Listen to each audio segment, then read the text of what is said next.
Dharmapriya financing company private limited. Mandala Makaravilakku ഉത്സവത്തിന് ശബരിമല നട തുറന്നു.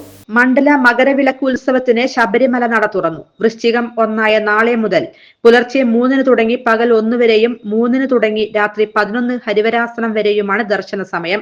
ഓൺലൈനായി 70,000 പേർക്കും തത്സമയ ബുക്കിംഗ് വഴി 20,000 പേർക്കും ദർശനമൊരുക്കിയിട്ടുണ്ട്.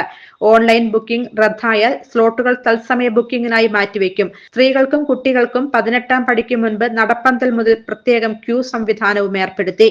വിവിധ വകുപ്പുകളുമായുള്ള ഏകോപനത്തിന് പരിചയസമ്പന്നരായ മുതിർന്ന ഉദ്യോഗസ്ഥന്മാർക്ക് ചുമതല നൽകി. മണ്ഡലപൂജയ്ക്ക് ശേഷം ഡിസംബർ 27 രാത്രി 10 നടയടയ്ക്കും. മകരവിളക്ക് ഉത്സവത്തിനായി 30 വൈകിട്ട് 5 നട തുറക്കും. 20 അടയ്ക്കും. മകരവിളക്ക് ജനുവരി 14 വഴിപാടുകൾക്ക് ഓൺലൈൻ ബുക്കിംഗ് ആരംഭിച്ചു. നേരിട്ട് ടിക്കറ്റ് എടുത്ത് വഴിപാടുകൾ നടത്താനും സൗകര്യമുണ്ട്. 4 ജില്ലയിൽ മാത്രം ഉണ്ടായിരുന്ന അപകട ഇൻഷുറൻസ് കവറേജ് സംസ്ഥാനം മുഴുവനാക്കി. മരിക്കുന്ന തീർത്ഥാടകരുടെ ആശ്രിതർക്ക് 5 ലക്ഷം രൂപ ഇൻഷുറൻസ് തുക ലഭിക്കും. കൂടാതെ സംസ്ഥാനത്തിന് പുറത്തേക്ക് 1 ലക്ഷം രൂപ വരെയും സംസ്ഥാനത്തിനകത്ത് 30,000 രൂപ വരെയും ആംബുലൻസിന് നൽകും. ഇൻഷുറൻസ് പദ്ധതി പ്രീമിയം തുക മുഴുവനും ദേവസ്വം ബോർഡാണ് വഹിക്കുന്നത്. ഹൃദയാഘാതം ഉൾപ്പെടെയുള്ള അസുഖം മൂലം മരിക്കുന്നവർക്കായി സഹായനിധി രൂപീകരിച്ചു. മരിക്കുന്ന ആളുടെ കുടുംബത്തിന് 3 ലക്ഷം രൂപ ദേവസ്വം ബോർഡ് നൽകും.